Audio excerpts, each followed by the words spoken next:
minus 10, 9. You're listening to the Launchpad Podcast with J-Man. Brought to you by Gallant Media. 2, 1. Here's your host, Ignition. J-Man. And welcome once again to the Launchpad Podcast. This face that you see right here on your screen is a familiar face from her time at TSN, as well as theScore. She's a multiple Emmy Award winner, which is so badass. Why? Because she did such a great job of keeping fans on top of their favorite teams. That would be Anaheim, the Mighty Ducks, the Washington Capitals, and the Philadelphia Flyers, also some of our favorite players and most epic players of all time. Please welcome Lisa Hillary to the Launchpad Podcast. Hi, guys. Good to be with you, Jay. Yes. Well, thank you for being here once again. Like, I'm going to do that a whole bunch of times because I'm Canadian, eh? And I really think it's fantastic that I have you as a friend. We met by some very odd circumstances. Number one, where you were in your life and also where I was in mine. Now, when I left college, Lisa, and I had to write out something along the lines of an essay as to what it is that I wanted to achieve in radio. And I told them what I didn't want. And that was that I didn't want to work in a small town and I didn't want to do country music. And go figure, after 6 years of struggling in Ottawa and not getting my own shot, I end up at a station called Star 96 FM. And I'm there for a little bit, and lo and behold, this familiar face comes to this teeny little station in Pembroke, Ontario. Where were you in life that brought you to that station at that time? Well, and it's funny, I can't remember. I think I try to think of like years, right? I'm like really bad. I mean, once you get to be 50, you're like, everything is just like, things aren't a blur, but years are a blur. So it's like, I remember the time. I can't tell you exactly when it was. I definitely remember being up there in 2000, new millennium and all that. And everyone thought the world was going to die. Anyway, to get back on track. So I had been up there before being involved in radio. I did TV up there. So my first experience, 1996, first of all, I started doing PR for the Ottawa Senators, but I always wanted to be in television. So I started the PR route. The local station, the new RO, came to town, but they already had Ken Herrera. They had Leanne Lang. They were amazing friends of mine. So their sports people were taken. So there was an opportunity to be a general assignment reporter, but kind of like you, it was like, you got to start somewhere. Well, I shouldn't say kind of like you, because you know, we all want to start somewhere big, right? But it was like, you're not going to hurt my feelings, Lisa. Trust me. You know what? I really don't care. Anyway, so there was this opportunity up in the valley, and I thought, why not? First of all, it's not that far from Ottawa. I really did not know anything about Pembroke. But I was kind of like you. I was like, you know what? I'm like an outdoorsy person. I visited Pembroke. I was like curious more about these sort of outlying areas where I could just, shoot into Pembroke. So I looked at Westmeath and Beachburg, fell in love with the Beachburg area. So got a cottage, literally this little cottage, 2-bedroom cottage, $400 a month, in Beachburg on the beach, on the Ottawa River. And took the job Monday to Friday, general assignment reporter. So I did that and then got promoted, went back to Ottawa, and I anchored the news there, and then kind of moved on and did some other things. And then, you and I we had a mutual friend, someone that we knew, you knew him more at the Bear. What was his name? Gord Taylor, the G-Man. Yeah. Right. So he had heard that, my contract was coming up wherever I was, and thought, maybe she'd be interested in coming back to the Valley. What the hell, I'll reach out to her. And he did. And, we played a little, back and forth in terms of negotiating a contract, what I felt that I was worth, having never done radio before. But I was like, I can figure this out. I had a great co-host in Brian, who was already up there and had been there for years. And it was like a Monday to Friday, general assignment in the morning, did the weather, did the news, did the sports, did the traffic, one way in, one way out. Pretty much the same all the time. But listen, I had a blast, and I was just home, visiting the family 3 weeks ago. And one of the things on my list and people to see were up in the Valley. And I went up there and spent a couple of nights with a good friend of mine, Kara McGuire, and her family. And there's something special about the Ottawa Valley, about the people. And it was a lasting impact in my life, and a point in my life I will never forget. And we were talking before we went live with the podcast that the showcase that I do is actually in Petawawa. So the business now that I do happens to be in the Ottawa Valley, and my heart also belongs in the Valley. So I know exactly what it is that you're talking about. Now, to go back just a little bit, we were also talking about your stint with the Sens here in Ottawa, and we were talking about how being a female broadcaster now is no big deal. In fact, I think I see more of them than I do men, like on the field and things of that nature. Yeah. You were a female sports broadcaster when that was just not a thing. Mm-hmm. And we had kind of gone over things like what it was like for females to be in the locker room, or, I mean, you're obviously an attractive blonde and, you know, to have to fight through these stereotypes of just being some ditzy blonde that's just there to get some answers out of the guys after the game, be a pretty face. What was it like growing up in that period of time as a female broadcaster being dominated by males in the industry? Yeah, I mean, I go back to '96, and I was pretty young. You know, I had spent a year at Algonquin College in broadcasting. You know, my little side gig was working at the Palladium at the time, now called the Scotiabank place, right? Yeah, who knows what it's called now? I know. Forget. Okay. Then it was the Corral Center, and then it was, yeah. So anyway, I think it was Palladium 1996, and I was working in the suites. You know, just, you know, serving food, serving beers. And it just so happened that one of my suites was Roy Malacher and Pierre Gautier's suite at the time, who was the general manager, and Roy was the president. And, you know, you see these same faces all the time, and these guys weren't obviously drinking because they were working, and they were one of my suites. And I remember them asking me, you know, what do you want to do? And I was like, you know, I really want to work in sports. Obviously broadcasting would be great, but I'll take, you know, anything to, you know, to break in. And anyway, there was an opening to be in PR as the assistant PR director for the Ottawa Senators. And I'm like 20, 21, like early 20s. Anyway, got the job. Next thing you know, I'm traveling with, you know, a National Hockey League team. I mean, it was crazy, the things, you know, and this is before they had like a team travel person. No, so you're pretty much doing everything. You're doing all the game notes, you know, for the media, but you're also looking after all of these guys to make sure that they're on the bus to the airport, on the plane. Then we get there, and then I got to get off the bus, get into the hotel before they do, to make sure that all the envelopes are there and all that. I mean, right. It was like I was in over my head. Didn't act like it. But. Who was the biggest pain in the ass keeping in line? Alexandra Dagg. Do you remember that name? Really? I do. Oh. I think everyone in Ottawa does. Him and Bonk. Yeah. He was there. Yashin was there. I mean, it was a great team. It was a great team. And then, I mean, I'll never forget. I mean, Wade Redden, I mean, Chris Phillips. I mean, Wade Redden he was what, 18 and, you know, 17 or 18. And I remember his first day, you know, he came to the rink and he was just like looking around like a little kid in a candy store. And I mean, I think back now, I mean, I don't talk about this much. So you're asking me, and even now I kind of go, wow, like I was, woof. So that's where I started. And I mean, there was no other females in my position in the National Hockey League. It was myself, or there was one other, and Ginger was her name. Can't remember her last name. Anyway, she was with the New York Islanders. She's now married to what's his name, that from NBC Sports Network. Gossip. Mike Milbury. Oh yeah, okay, yeah. Mike Milbury, the former coach. Okay.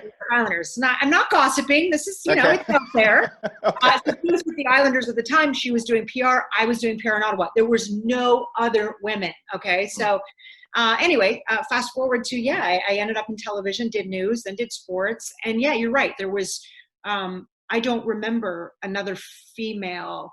You know, back when I started covering hockey, I moved to the United States in 2006 to Washington, D.C., spent almost 4 years covering the Washington Capitals, Alexander Ovechkin. And there was a few Washington Post. There was a couple of other, Lindsay Zarniak, who went on to have a great career with ESPN, and now she's doing sidelines for Fox for the NFL. But really, when I started, I mean, it was no women at all. And then, of course, even before that, you know, TSN. So And there were these, you were all in one room, Jay. So now the rooms are much different, where the guys do their showering and they're changing. It's separate. And that includes the visitors, because the visitor locker rooms were always a shit show because they were so small. Like, it was awful to go in a visitor's locker room. Like, I can't even tell you. So you have all these media, just about as many media, especially during the playoffs, as you did players. Right. By the way, I don't think we'll ever see that again. I mean, I'm covering the Lakers out here, used to being in the locker room. Can you imagine, 30 members of the media, and there's more media in the locker room than there is players. And here you are, I've got LeBron's armpit in my face. That sounds awesome to me. I see. Are you kidding me? Now I think about it and I'm just like, I'm just like, oh my God. I can't even, I promise you we'll never see that again. It'll never happen. But yeah, no, it's been great. And you're right. There's way more women now. I mean, in the morning I turn on news just to get my fix of what's going on in the world. And it's not uncommon to see two women. Usually you'd see maybe a man and a woman on the desk, and now it's, two women. Mm-hmm. I think that's great, but I'm also still, it's not a generation thing. It's just it's the best person should have the job, right. Whether it's a man or a woman. That's really how I think. And there are a lot of great women out there, but I do believe it should be the best person for the job. Right. Was there ever a female that you considered to be a role model when you're growing up? Was this something you knew you were destined to do? Or? Yeah, I mean, I grew up it was like my sister and I, but, my dad sort of controlled, and still to this day does, apparently, according to my mom, the remote control. So he had the little picture of all the games going on. And, my mom says it's still the same way. It's like all day Sunday, it's just the football is on. So I remember seeing Hannah Storm, seeing Melissa Stark, seeing these women doing sidelines. And I remember saying I wanted to do that one day. And my dad, did the old Rooney, yeah, okay. Good luck with that. So maybe that was another reason why it's just I had to do some sidelines. And I was grateful for the opportunity at TSN to be able to do that for the Calgary Stampeders when I lived out there in Calgary for a short time. But yeah, they were definitely, some of my, girls that I looked up to. But I think, again, it was just my dad at one time was one of the owners of the Ottawa Rough Riders. So, I was always around sports, always around it. And it wasn't like, oh, I had a love for football. I had a love for hockey. I just had a love for sports. It just brought so much joy to our life. And we played sports growing up. It was just, we didn't have a choice. It was pick a sport and you can't jump around, you get good at it. And, maybe you can try something else. And so I did the golf and the tennis and then I met boys and that was it. That's it. Yeah. That really got me nowhere. But anyway, it's another story. So it's been fun. It's been a fun ride, and I don't regret anything. People ask me that all the time. I mean, do you regret going here? Do you regret? No, everything's an experience. Mm-hmm. What do you find the biggest differences in between working at a Canadian sports station opposed to broadcasting in the States? Is it more polarizing in the States? Do you find the fans in the States are more fanatic? Are they more passionate? What would you think would be the biggest difference between us and them and you guys? Well, I think hockey, there's nobody else that does it better than Canada. And it's not like a TSN or a Sportsnet or a CBC. They all do it better. It's just, you grew up listening to these voices and they just know the game. And I hate saying they know the game better than American. That's not what I'm saying. Philadelphia is an amazing sports town and they've got some great people there. So, some former, Keith Jones, some former guys that are actually doing the broadcasts. And I hate saying one is better than the other, but I really hockey in Canada, there's no better voices than those guys, that I grew up listening to. Do people in the States think the Toronto Maple Leafs suck? No, so I'm in an area called Hermosa Beach. So there's a lot of Canadians that are down here. Okay. So I still see that, Leafs suck. There's Canadian fans. There's Ottawa fans. Listen, California, it's not, we don't have the passionate, fan base here. There's so many other things going on. Mm-hmm. So I do love finding, I'll always Google, a bar, when there's certain teams playing to find out where it is. I don't care if it's, the Patriots, and I don't even love the Patriots, but I want to be around those obsessed fans who are not from here. They're from there and they're transplants. Mm-hmm. That's what I enjoy. But for the most part, people that are in it from LA, they're not. There's so many other things that they say going on. Mm-hmm. So let's stick with hockey. Hockey, and obviously this is Laker town right now for sure. Right. We can talk about Lakers too. I've actually been watching more basketball this year than I ever have before, mainly because there's no three-headed monsters anymore in the NBA. It was going to be all about the duos, right? And LeBron and AD out there. I don't know how LeBron didn't get the most valuable player. That is ridiculous. I don't think anybody has done more for his team. I understand that AD is there, but I think LeBron proved, it looks like you disagree. I believe that LeBron proved with all the dimes that he's been dishing out, he's evolved as a basketball player in a different position.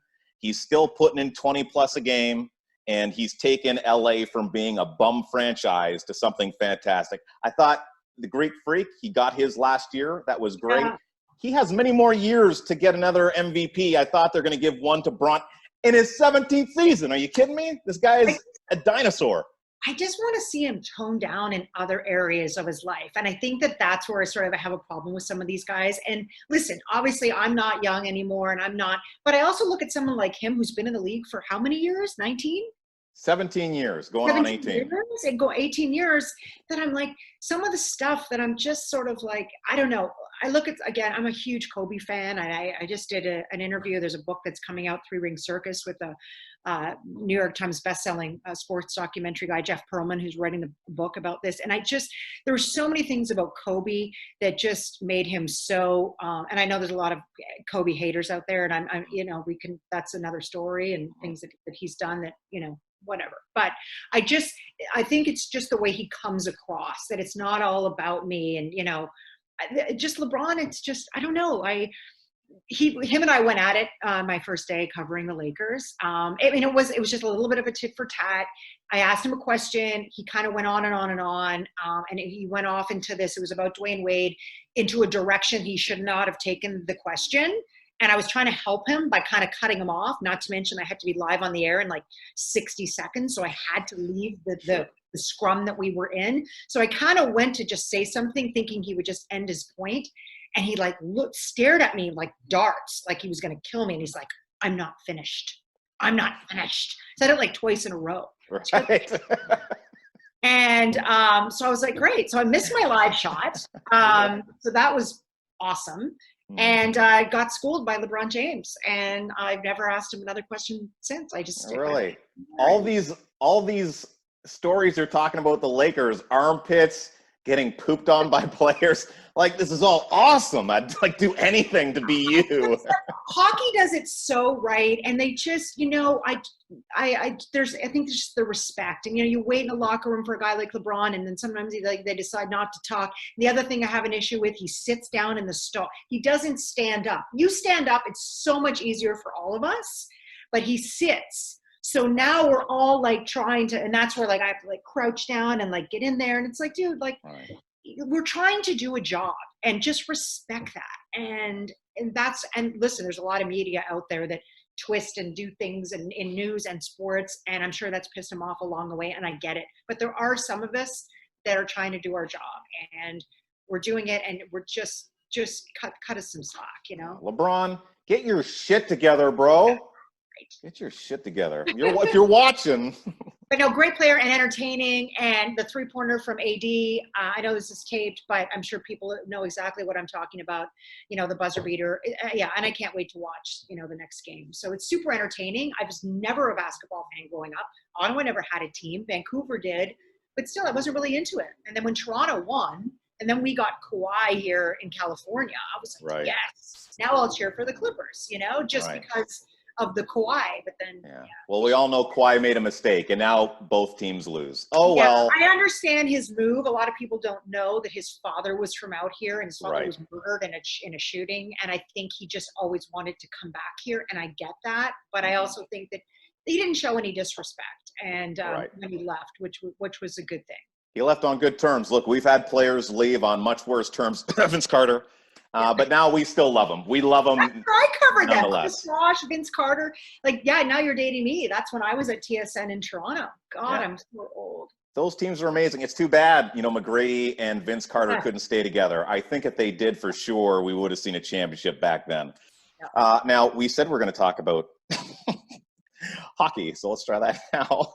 Okay, you probably know more than hockey. I'm like the worst. I'm like a fair weather fan now. I kind of like have it on. But. Yeah, well, it's just there. But we could talk about the times that you were covering the Caps, right? And I mean, you were there at a great time, you know, in regards to the Capitals franchise.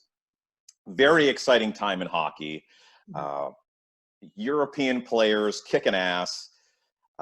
And you had the good fortune to be by one of the most bubbly personalities. You would be considered to be one of the, I'm assuming, one of the more easy and enlightening type interviews that you could have. He's always joking around, poking fun, that busted up smile on his face. I don't know how bad it was then. Yeah, you know, what was it like covering that franchise and those players? The grade 8, amazing. You know, I had never, you know, I'd worked in sports for many years leading up to moving to the States in 2006. But, you know, I'd never really covered one team. I mean, Toronto, but you were still doing, you know, both locker rooms. This was, you know, they brought me, Comcast Sportsnet in DC, Mid-Atlantic, brought me there to cover the Washington Capitals. So I was, you know, immersed in that franchise for the better part of 4 years. And it was an amazing experience, you know, to get to know, you see these players every single day, you know, they see you and, you know, and I got better. I learned a lot and, you know, you kind of knew sort of, you know, where to draw the line with certain guys if you wanted to, but Alex Ovechkin was one of those guys. And I did an interview, you know, years later with Chris Pronger, who we all know. And I remember asking Chris, does the league need more Ovechkins, Prongers, Jeremy Roenick's? And he's like, absolutely, especially for it to grow. And I think Ovi is one of those guys that, you know, I think that sort of personality that, you know, exudes onto other, you know, on other guys. And it certainly did in that locker room. And I think it's great for the game.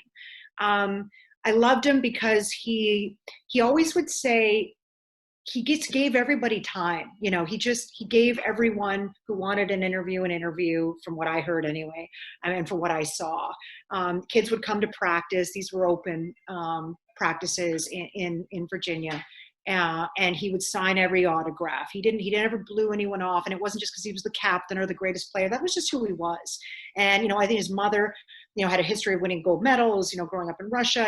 And they, as kind of like, I don't know what the word is, as strict as they were, and as, you know, they didn't exude any personality like he did, but it was the respect. And, you know, they lived with him the entire time I was there. I mean, now he's married and he has 2 kids, but when I was there, I mean, his parents lived with him. So, you know, the reign was, I mean, yeah, he was wild and, you know, we know what he does, but for the most part, you know, there was that respect there. And I all that credit is from his parents and his mother for sure.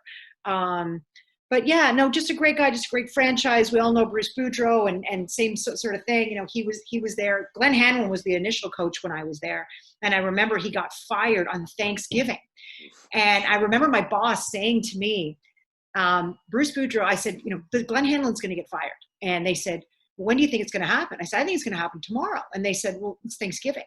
And I was like, yeah, and they said, well, you don't fire a coach on Thanksgiving. And I was like, you Americans, like, seriously, are you kidding me?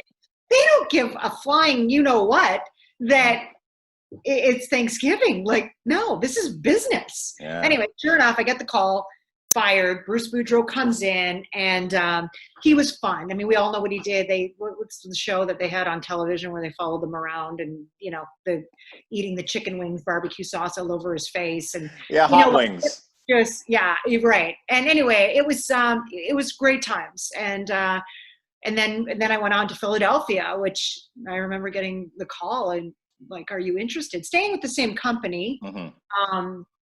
And I initially said no, because all I ever heard about from Philadelphia was then when the Philadelphia Phillies won,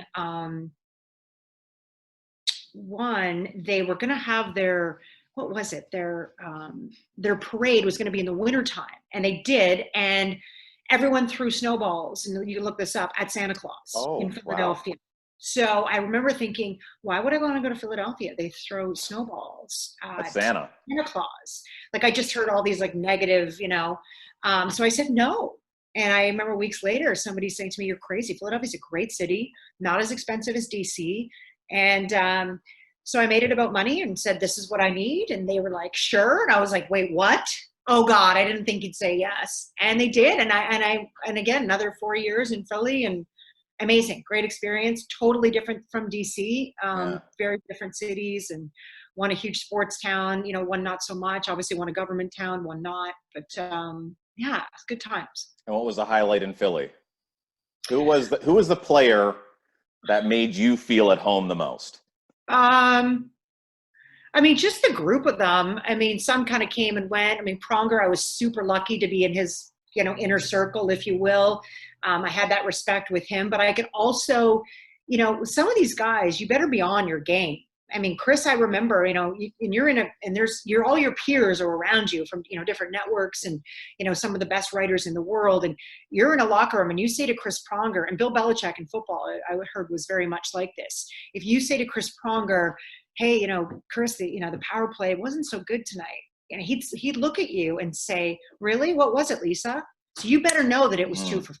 You know what I mean? You better know that, because, he'll call you. And I heard Belichick was the same way. Like, oh, your offense didn't, well, what did we score? What was you better know those numbers, because they'll call you on it. And I did that back and forth with Chris a lot. Always thought I had the upper hand, of course, but he'd send me a zinger, But no, great. I mean, obviously, Claude Giroux. I was there briefly with Ray Emery. God love him. I mean, that was just devastating. When I heard that. Always treated me with respect, and yeah, so that was really sad. And what a talent too. What a talent. Yeah. Oh, yeah. But every city. I mean, God, I think about. All these cities, and people say to me, you're crazy. Where are you moving next? And for whatever reason, none of them really, I mean, felt like home. I loved them. I loved all the places I lived in, the cities, the people. But whenever I was presented with these long-term deals, it was just sort of like, oh, everything was like, oh my God, I don't know if I could just commit to that. Right. And then I had this opportunity to move out after my deal was up in Philadelphia, to move out to California to cover the Anaheim Ducks. And actually traveling with the team on a charter was something that I had never done. And you're in the broadcast. I was never in the broadcast. I was in part of broadcast here and there in Philly and in DC, but never game in and game out every single game. So that was sort of a bucket list thing and something I wanted to do. And I did. And it was a great experience. But people don't realize, they think it's super glamorous and you're traveling on this big, beautiful plane and you have steaks and you have, steak tartare and all this great food. And you really do. And you get really fat when you're not working out like they are.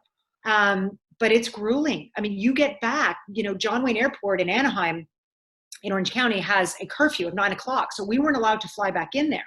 So any flights that we took were out of LAX. So we would land at LAX, and now you got to drive from LAX when you land from an East Coast trip and then drive home to Orange County. So a lot of the times I wasn't getting to bed till 3:30, 4 o'clock in the morning. Wow. And then, if you had a game the next day or the day after that, you're up, you got to be at practice. So, sure, there's glamorous parts of the job, but I mean, and again, for women, the guys, it's a little bit different. You can have a couple of beers as a broadcaster and go on the air the next day. I don't just like roll up and, this takes a lot, and this is like not happening right now. So I apologize to all the viewers out there. Now I know the real Lisa Hillary. And I remember you being in the studio. We'll just leave some things out. But you're one of the guys. We'll just leave it at that.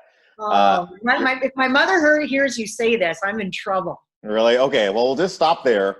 Just like you're one of the dudes. At the very least, you're incredibly versatile, and it doesn't matter who you're around, you can blend. And obviously, dealing with the NHL, it's a lot of dudes, and you just have to be able to fit in. And I can see you as being one of those individuals. It's like, hey, Lisa, come on over, and like buy you a couple of drinks, this and that. Yeah. Maybe you're staying out a little bit later than you should. Yeah. What was your experience like in Anaheim in regards to like a highlight, something that you can remember that will probably stick with you until your last moments, that kind of thing? Yeah, I mean, again, I'm pretty lucky, and I think it's how I grew up. My dad was like a guy's guy, and I'd like to think that I can like turn it off and put on a pretty dress, and and I can do that. But at the end of the day, we spoke about it off air, and I'm not ashamed to admit it. You can take the girl out of Canada, but you can't take the Canadian out of the girl. I still drive to this day an F-150 pickup truck. People think I'm crazy, but in California, the drivers are nuts. So, I sit back, I relax, and it's not like a ghetto. I have air conditioned seats. It's a nice truck. Fancy. And I love it, but I'm up nice and high. I see everybody, and I can also still mess with people on the road. No, there's a fine line, Jay, and I go back to 96, and I remember Pierre Gauthier saying to me, even in Ottawa, I'm like, this is my hometown.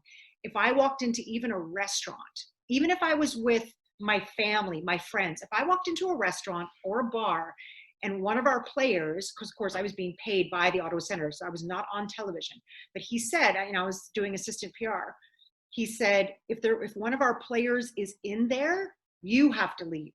And I remember like, what? Why do I have to leave? I'm having dinner with my family. He said, I don't want you anywhere near them because people talk. And he's absolutely right. I mean, the things that I hear secondhand that I did or may have done or whatever, I'm just like, wait, what? But my favorite is, I guess was it last year or the year before? I was sitting at a great spot in West Hollywood, and what team was it? I think it was the Edmonton Oilers. And one of the players on Edmonton, he had played for the Anaheim Ducks previously when I was there. And he had a couple of drinks. I'm with my friends, and I'm not at this time, and I'm in real estate now, so I just do freelance television. I'm no longer working full time in broadcasting.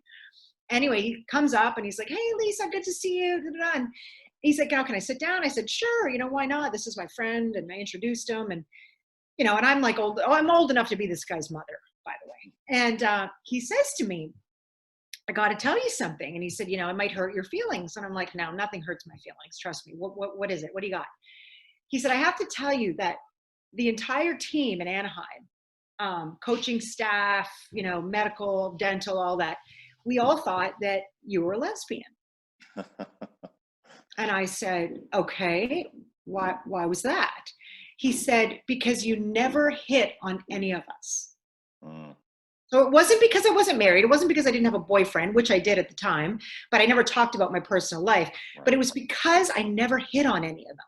So that just bothered me because I thought it's like, you're damned if you do, damned if you don't. So no, you do your job, you don't get involved, but yet then they think you're a lesbian. I mean, can you imagine? Like, and this is like, I have friends that are lesbians. This is nothing to do with that, but this is what he thought of me, because I was just staying in my lane, doing my job, not, fraternizing, with the players. And I mean, listen, I could have fun, I could do this, but when they did ask me to go out or, hey, grab a beer with us. Yeah, no, not here. So you're better not to. And that's what I say when people ask me now, like, young kids, new millennials that are trying to get involved in broadcasting, I offer that kind of advice. Just don't, because everyone wants to be your buddy.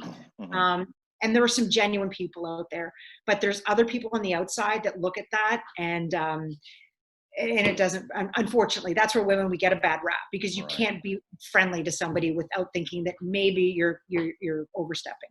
You were there when Timu was there, correct? I was. I covered this last year. Thanks for asking. I'm glad you asked that, because that was, definitely one of the highlights of my broadcasting career, was covering Timo Silani in his final year in the National Hockey League. Yeah. And what was so special about that for you? Well, being involved, not in just home games, road games, traveling with him, being on the plane, a couple of Timo stories. I mean, one, going back to Edmonton was so special, where he started his career.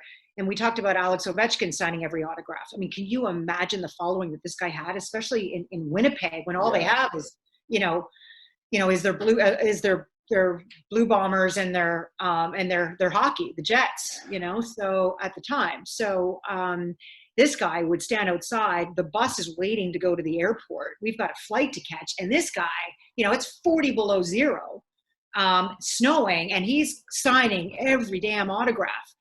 And I remember like the captain, Ryan Getzlaff, and Corey Perry, it's just like just looking out the window going, Lisa, like what's this guy doing? I'm like, hey, well, you know, I don't know, it's signing autographs, you know. I'm warm, I'm toasty, I'm good in here. But I mean, this guy just, you know, he loved it so much. He loved the attention, but he was so good at giving back, right? Another great story, he would sit behind me on the airplane. For whatever reason, some of these guys like have their own spots, and where my seat was, I mean, I had my own spot, and it was always like that, whatever it was, fourth behind the bulk or whatever. And he was sitting behind me, and I never forget, we were flying to Vancouver to play the Canucks, and I thought we were going to die. Kind of like I did 3 nights ago when I went through my first earthquake. We can talk about that after. But there was a severe storm coming through Vancouver, and like even just like looking out the window and the lightning and the thunder. But Jay, I'm not kidding you, the airplane was like, I'd never experienced anything like it. Like it was, and then when I'm looking around and I'm seeing these like tough guys, you know, like Dustin Penner and like these, you know, like freaking out. Yeah, like, and they fly all the time. And then Tina saw me, and I'm by myself. I don't, you know, I don't have like my girlfriends with me. These guys have their, you know, I can't like go run over and jump in someone's lap and go save me. I mean, you know, I'm trying to be cool, but I've never been so terrified. I was white as a ghost from what Tim told me. He put his hand through the seat and just put it on me like this. And he was like, it was like, he was scared. I was scared, but like, it was like, kind of like, I got you. Like, I got you. It's going to be fine. And It was fine. But I mean, it was, that was like the most terrifying flight. And it seemed like it just never ended. But, and the worst is when the pilot doesn't come on and he doesn't say shit. You know, like, just say something, please. So that was unsettling. And and then we had an earthquake recently, which was brutal. But yeah, I'm here. Oh man, that's wild. That is absolutely wild. And it's crazy. That's just the day-to-day for Lisa Hillary covering sports. And how jealous people watching this must be. Do you sometimes, you have to give your head a shake and think like, man, like that's just extraordinary what I have done, you know, what I have accomplished, the people that I have met. Like I've met some higher caliber people as well. Sometimes I forget too. But for the average Joe that just walks into a bar, and any sports figure whatsoever, you know, they could be on the bench, they could be the, you know, 6th man or 7th man coming off of the bench of a basketball game, to see a celebrity like that, it blows their minds, right? To just even have a glance at a top tier athlete. Yeah, it's funny.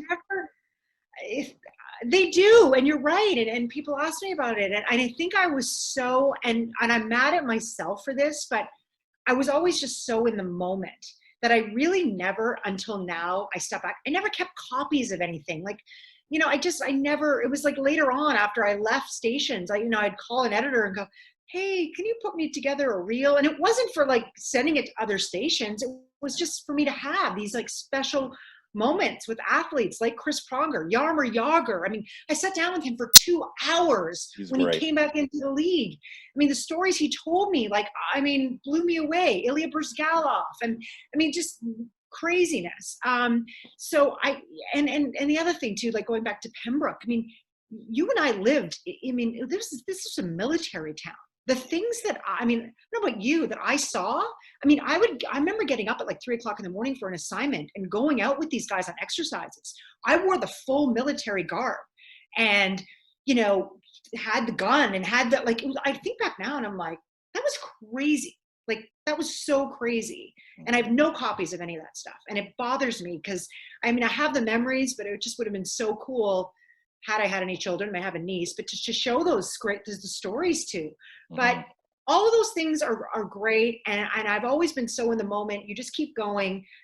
But there was a lot of things that I missed out on. You know, my sister is married and has a daughter. I have all my friends, most of them for the most part, you know, are married and have kids. So that took a back seat for me. It was sort of like, if it happened, it happened. I had a lot of amazing relationships, most of them like long term. I never had a lot of boyfriends. You know, they were for 5-6 years at a time. But then I would get offered a job in another city. And I'd be like, okay, got to go. If Bye. you're on board, we got to go. But it was like, you just go. You can't not. You can't. It was a better opportunity. It was so, that sucked because I look back now and I'm like, yeah, you know what? Maybe I could be living up in the Ottawa Valley with 6 kids and maybe enjoying my life, more so than I am now. I don't know. Sounds horrible, Lisa. I don't know what you're talking about. That's fucking nonsense. That's nonsense. Stop it. I'm going to end this podcast right now. Stop it. I'm like, a few months away from turning 51, and that's probably not in the cards for me, So it is what it is. There's give and take, and I've met a lot of great friends. Now I can go to all these amazing cities and call someone and just but it's definitely not all glamorous. There's definitely some things that I missed out along the way. Absolutely. Fair enough. But 6 kids, you're being crazy. Now, I just keep going the dog route. Speaking of meeting famous people, I'll never forget I was in Mont Tremblant, and it was probably the highest caliber athlete that I'd ever met. And it was Merrill Lemieux. It looked like Merrill Lemieux. Apparently he lives up around that way or has a cottage up around that way. And I saw him park, and being in media, I always want to have a respect for the athletes when they're in their private time, right? And I saw that he was most likely with his family. There was 2 kids and a lady there. And I always want to be discreet, but I could not let this opportunity pass. And I just walked over to him in the parking lot and I said, have you ever been told that you have a likeness to a very famous hockey player? And he thought that was pretty funny, and he gave me a smirk. I said, are you? And he goes, oh, you're kidding. Yeah. And I say, can I get a picture? And he goes, like, literally didn't say a word. He smiled and he was really friendly. And his son, like, just so awesome, took like 2 or 3 pictures just to make sure that I had a good one. And he just walked on his way. And I said, thank you very much. And it's just like, wow, that was just so bananas, right? What was that first person that you met to where you could not believe that you were standing in front of this person, whether you were a broadcaster, a PR person? Who was that guy? Well, it's funny you say that, because when and I get it here, you see it in California all the time, right? When they're outside their element and you just see them on the street, like you ran into Mario, they don't look the same, because we're used to seeing them in their shit and their stuff, and then all of a sudden they walk by you in your street and you're like, is that, you're not sure. And of course now I'm in LA and I see these people all the time, and I work in real estate, high-end real estate. Yes, I've gone bougie, Jay. So yeah, Ben Affleck comes in for a tour. Leo DiCaprio. These are people that I see. Katy Perry. And I have to say, and you hear it's so cliche, but they're just like you and me. But they are. They are. And I'm sure there's some jerks along the way. I've met all these people, through my life, through living out here in LA, and they could not have been nicer. And they really are. They don't look anything like they do on television, like nothing. They can like literally walk by you and you're like, so those were some names that it was cool after. And of course, my niece is, 15 going on 30. She's the first person I call every time. And I'm not going to lie to you. There is one person I haven't met, and it's borderline stalking, because most of these people you can find out like where they live and stuff. I am a huge, oh God, I can't believe I'm about to say this, but I am a huge Justin Bieber fan. Like, yes, the Biebs. Him and his wife, like her whole style, like, and people say to me like, are you trying to dress like Hailey Bieber? I'm like, no, actually she's trying to dress like me. Right. Like I'm into like the whole, I'm on now, like the high top sweatpants and the big like the big blazers, and like, she's just a fashion icon. Again, I'm old enough to be their maybe grandmother. I don't know. But I love the Biebs, and he's Canadian, obviously. So my niece, Ava, always says to me, like, anytime, if you run into him, because he always goes to the same coffee shop, you have to FaceTime me. She's like, I don't care. She goes to Ashbury. I don't care if you have to FaceTime me. I'll leave school. I'll leave class if you've got him, Anyway, it's never happened. And I just I can't believe it. I go to the same coffee shop. No, it is. You want it too bad. That's the problem. But you're a believer. You're a believer. That's crazy. Oh my God. I have like my Justin Bieber Pandora on 24/7. People Yeah. get in my car. They're like, Lisa, you need to turn this down. Like, we're in Malibu. Have you seen that video, the pop star video that he did for Drake? He's the Oh fill-in my for Drake. God. Are you kidding me? That's sick. Another I like that. Another one. Dude, I can't. That's my favorite lyric right there. The drink. I want that drink and another one. I don't know why. You kind of remind me of Drake. Does anyone ever say that? No, I never get that. I wish. Kind of in a second. Yeah. No, I think the only thing Drake and I have in common is nothing. Like, that's it's a compliment, and the video is fantastic, and I feel like such a child even showing people. I showed like a couple of the guys that live upstairs in my complex where I am, I showed them the video too. They were dying. I mean, it's so well done, and again, I think it shows the respect that they all have for one another, and I just love that stuff. I think it's great. It's great. Great for entertainment, and it's great for what's going on, in the world today, that we can look at something like that and just laugh about it. Yeah, that's what I actually really liked about the video, was the intro, the setup to it, right? And proud to be Canadian, that's for sure. Yes, and like, me we're too. blowing it up. To know that, and I came out here, and I've had people say to me, have any of your friends back at home, kind of turn the other cheek, and thought that absolutely not. And I think the best compliment somebody can give me, and I hope I hope someone like you feels it too, is that I moved out here to the States in 2006, but I've never forgotten where I came from. And I've never tried to change. I had one network in Boston, actually, and I'll call them out, Nesson. They didn't want me to ever give off any kind of a hint or anything that I was like pro-Canadian, which is just ridiculous to me. First of all, you can look me up. And you can hear it in my voice. Sometimes when I'm interviewing a Canadian, they'll come out. I mean, I'm sure at some point, if somebody was walking by now, they'd say, oh, because you do lose it after a while. But I never forgot where I came from. And as often as I can, it's on my Instagram, it's on my Twitter, proud Canadian living in LA.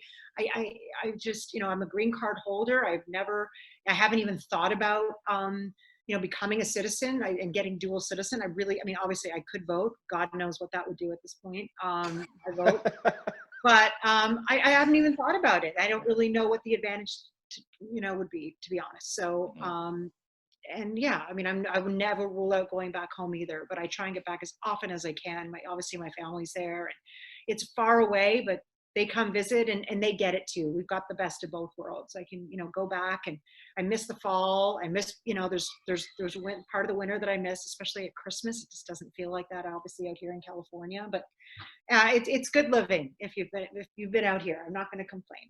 Yes, I've been out there a couple of times. Yeah. It's beautiful. The weather is pretty consistent.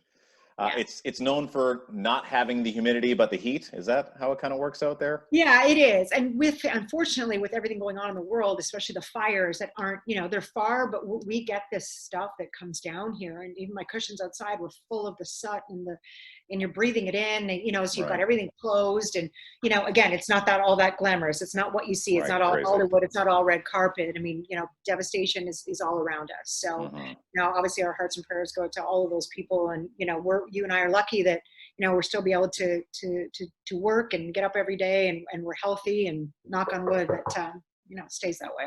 Yeah, well said. Now I'm going to put you on the spot a little bit. I'm wearing my Bulls jersey. Yeah. And did you watch? It's the Worm, by the way. It's not Jordan. It's Rodman. I don't know if you ever had the chance to meet Rodman. I know friends that run into him from time to time. Right. He's a bizarre dude, but I'm fascinated by Rodman. I really like Rodman. He's great, and I really enjoyed watching The Last Dance. Yeah. Did you get an opportunity to watch all 10 episodes? I did. It got better as it went on. I didn't like the whole jumping around, but now I understand why they did it. Right. Met a world peace with somebody, Jay, that I sat down recently. I spent 6 hours with him in his backyard. He's married to a Canadian. Okay. That's another documentary on Showtime that I highly recommend you watching his story. But he was an amazing, amazing interview. And that was like a 3-parter or something. It was crazy. But all of those guys are fascinating. They've got these great stories. Yeah. Yeah, I really liked The Last Dance as well. And I agree with you, as it went on and it progressed, I enjoyed it more and more. I was really surprised, though, what a bum rap Scottie Pippen got, though. There's not a lot of positivity revolving around Scottie Pippen. They definitely mentioned how valuable he was to the team and how talented he was. And, they gave him a nod in regards to when he played when Jordan wasn't there. All his numbers went up. Like, by far, he's one of the greatest players of all time that had to play in the shadow of the absolute greatest player of all time. I have to Yeah. say. But No, Jordan, I agree with you. But the one thing, did it surprise you, or maybe you knew this in the documentary about Jordan, was that he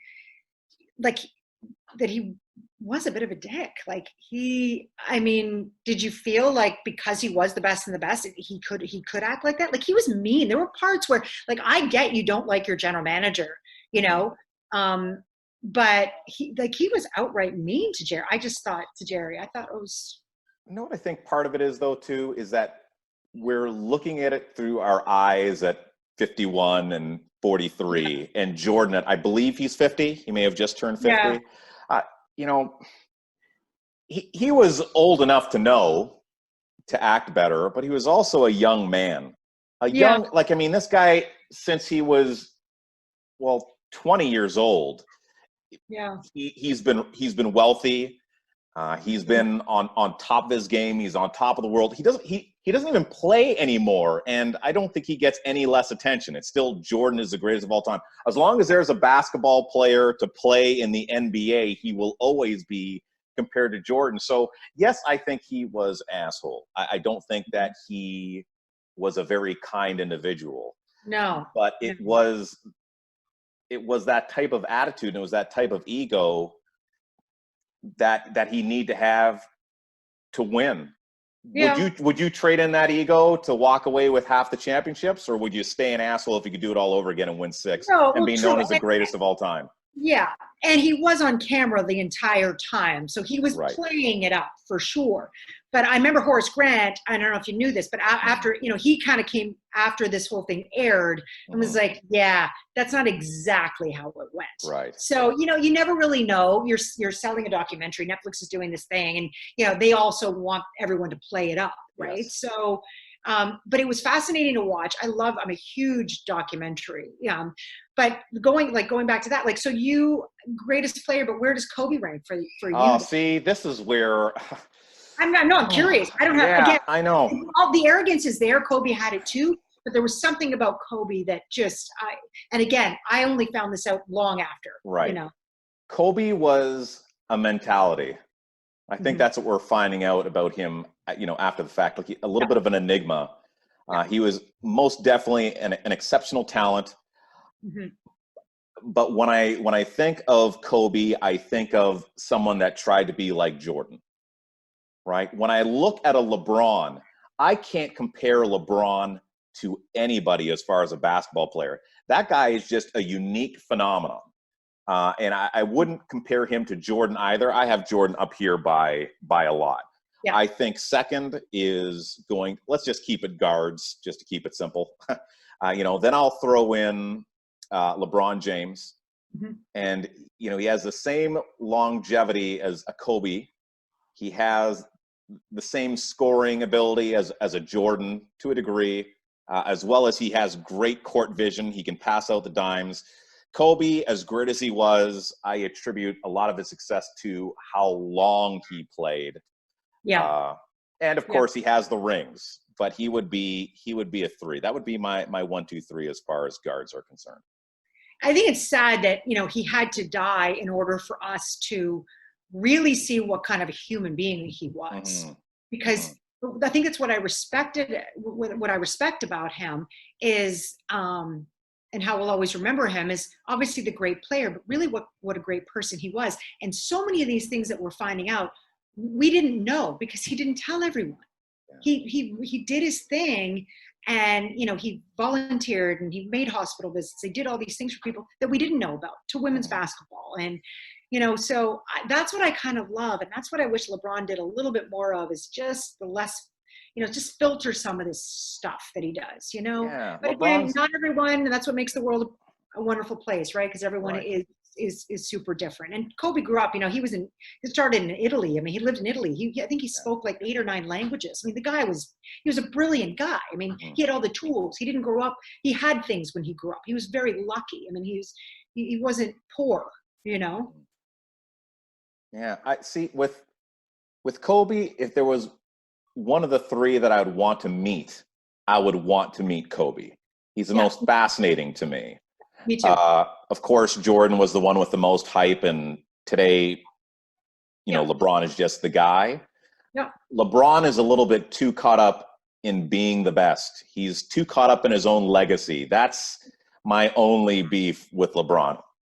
You have real beef with LeBron. I just have this but it's bullshit true. Like, beef. I don't, like, you know, they ask you what's the question? Like, how many people, who would you like to sit down and have dinner with, a conversation? Right. Yeah, I'm telling you, it wouldn't be that, you know, I don't know. Obviously, I've never sat down, but he would not be on my list. I mean, Yeah. Kobe for sure, maybe Jordan, but Kobe just, it's just, you know, the intelligence is, he's just, I mean, I would learn so much from talking to him. I would have a million questions for him that had nothing to do with that basketball, Right. you know? Right. Because I could learn from someone like him, and just things that he has gone through and adversity that he has gone through, and just the whole thing in Colorado with the woman and the, you know, I mean, those are things. And this guy that's doing the book that's coming out, unfortunately, Kobe wouldn't grant him an interview. He did all these great interviews with Shaq and these other guys, but Kobe wouldn't do it because he was going to ask him. And he's like, I can't do a book on you from 99 through, you know, 2004 and not ask you about this time in your life, or through 2009. And Kobe's like, then I'm out. I don't want to talk about that. And fair enough, you know, Right. we all have some, you know, baggage, or, you know, we're all a little damaged in some ways. And that was sort of like, you know, the one thing I think on him that some people never got over. Yeah. I don't know if I would want to have stuff like that on me. We're just talking about Jordan. He had to release some dirty laundry. There's obviously lots that we didn't get to hear. They didn't talk about his marriages any. No. And I think of myself, and man, I am so glad that there are thousands of times that I've lost my composure during my lifetime, or I've done something that I'm not happy about. Yeah. And there's no video evidence.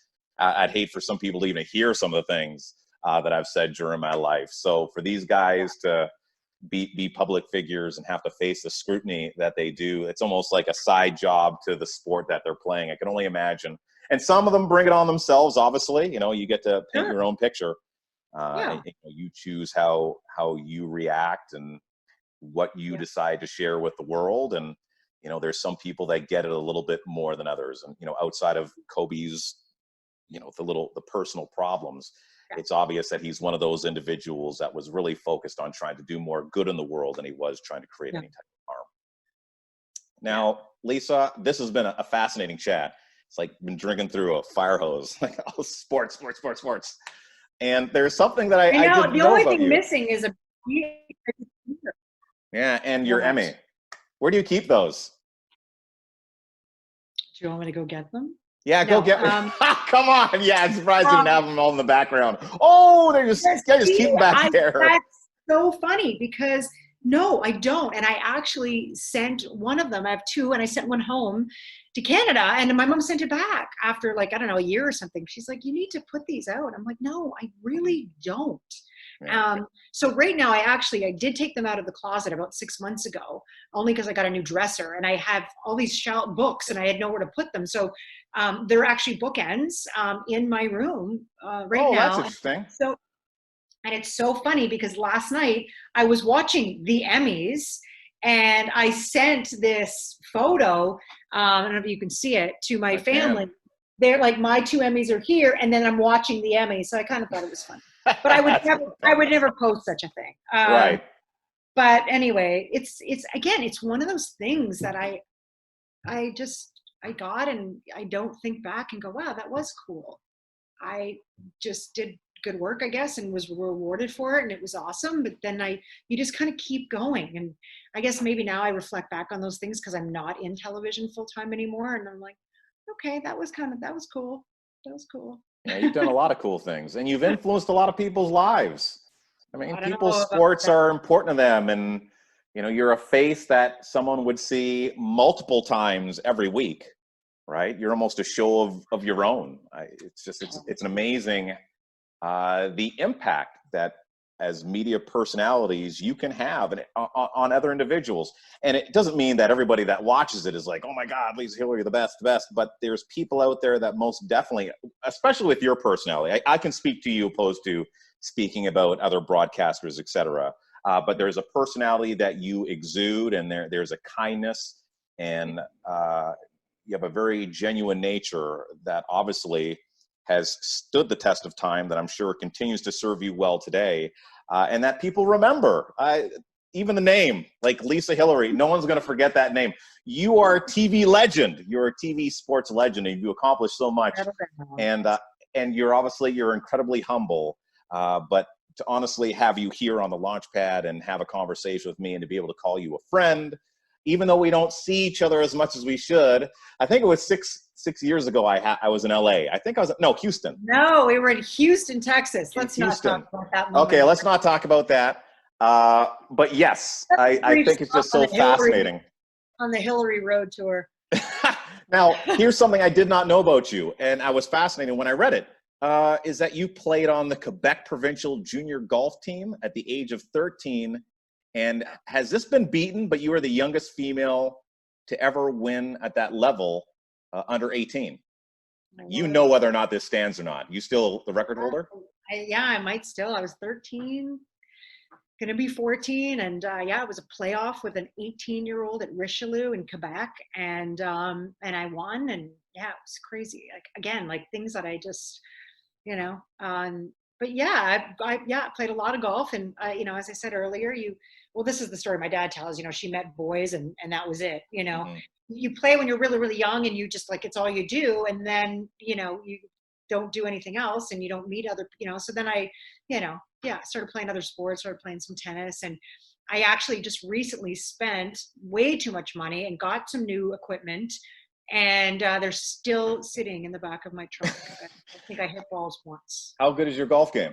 I think it's, you play at a level, and was I shooting in the 80s at 13, 14? Yeah, which is crazy to think. Yeah.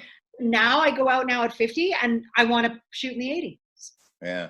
I'm a sore loser. I'm not kidding you. Like, I hit a bucket of balls when I first got the clubs, and I was like, oh my God. I set up my little camera and I was videoing myself. And my mom's like the club champion, like, 5-time club champion or something back in Ottawa at the Hunt Club. And I was like sending her my swing, like thinking, oh my God, like this is like, look, I'm hitting the ball straight. And then she like responded back with like, you need to keep your left arm straight. And I'm like, excuse me? Whoa. And I couldn't, the criticism.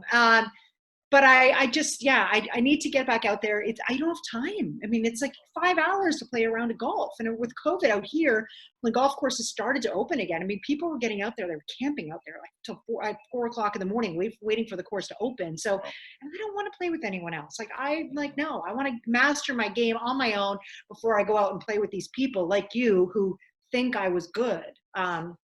Right. I hate when people read that about me because it's everywhere. I can't get rid of it on the internet. Well, you should take it off your profiles. I know, but it's like on there. It's like there's stuff on Google that I just can't get rid of. It kills me.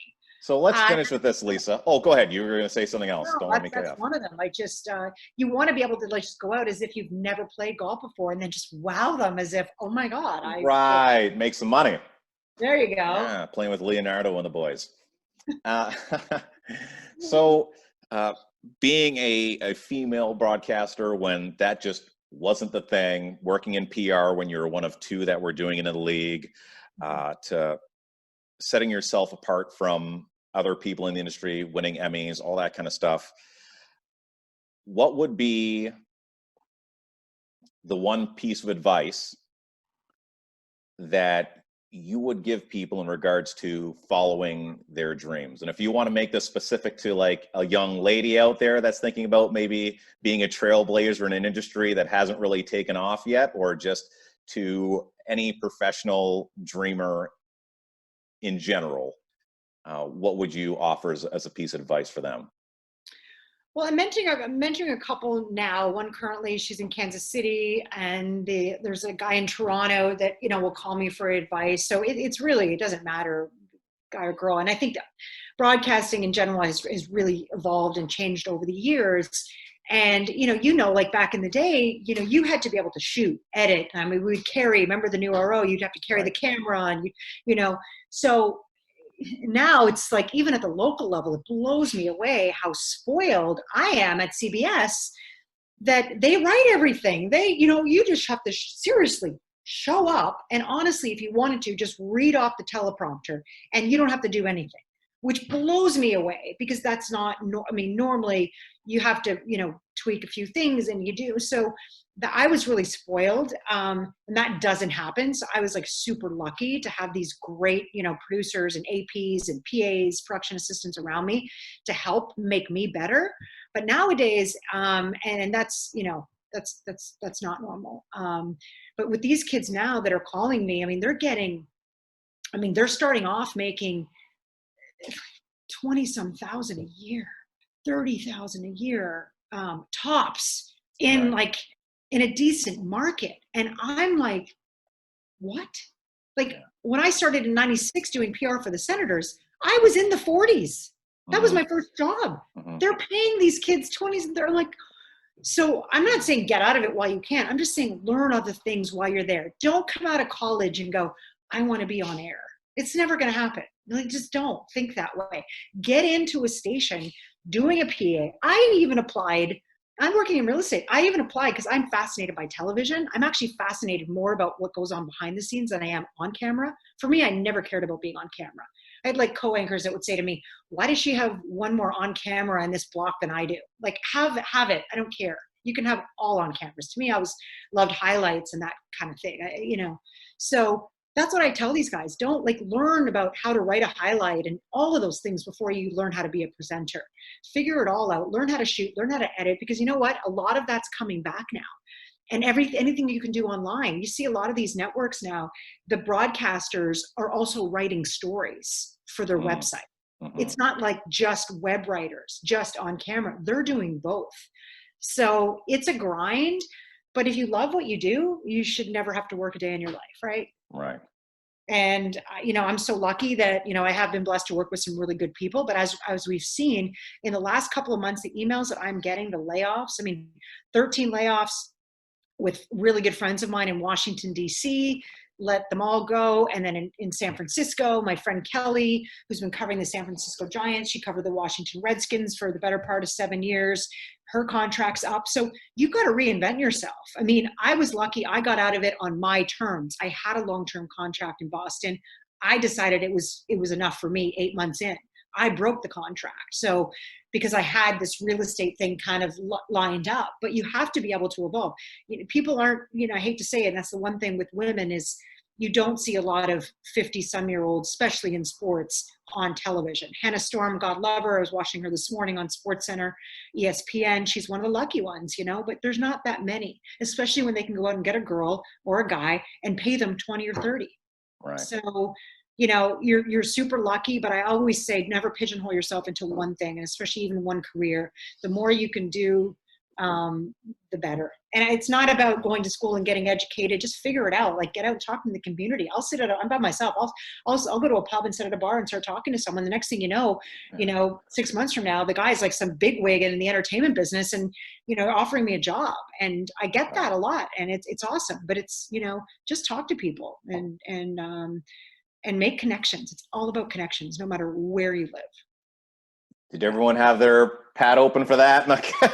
You read all that down? That was I don't know. That was a guide to life right there. That was like verbal diarrhea. But people say to me, it's true, like, how do you know that person? I'm like, I don't know. Yeah. No. Yeah. That's awesome. So don't get into any unmarked white vans. Okay, don't do that. Yeah, fair enough. So in summary, don't get into white unmarked vans. LeBron, get your shit together. And Biebs, call me. This is Lisa Hillary. Thank you so much for being on the show. And I also want to give some love to my sponsor, and that would be Gallant Media for websites, graphic design, print materials, anything customizable, including sweet little mugs like this. Look at that. That's me. That's supposed to be me. Without the wrinkles, though, so I look a little bit younger. That'd be Gallant Media, gallantmedia.ca. Thank you once again, Lisa. It was an absolute treat. Thank you. Thanks, Jay.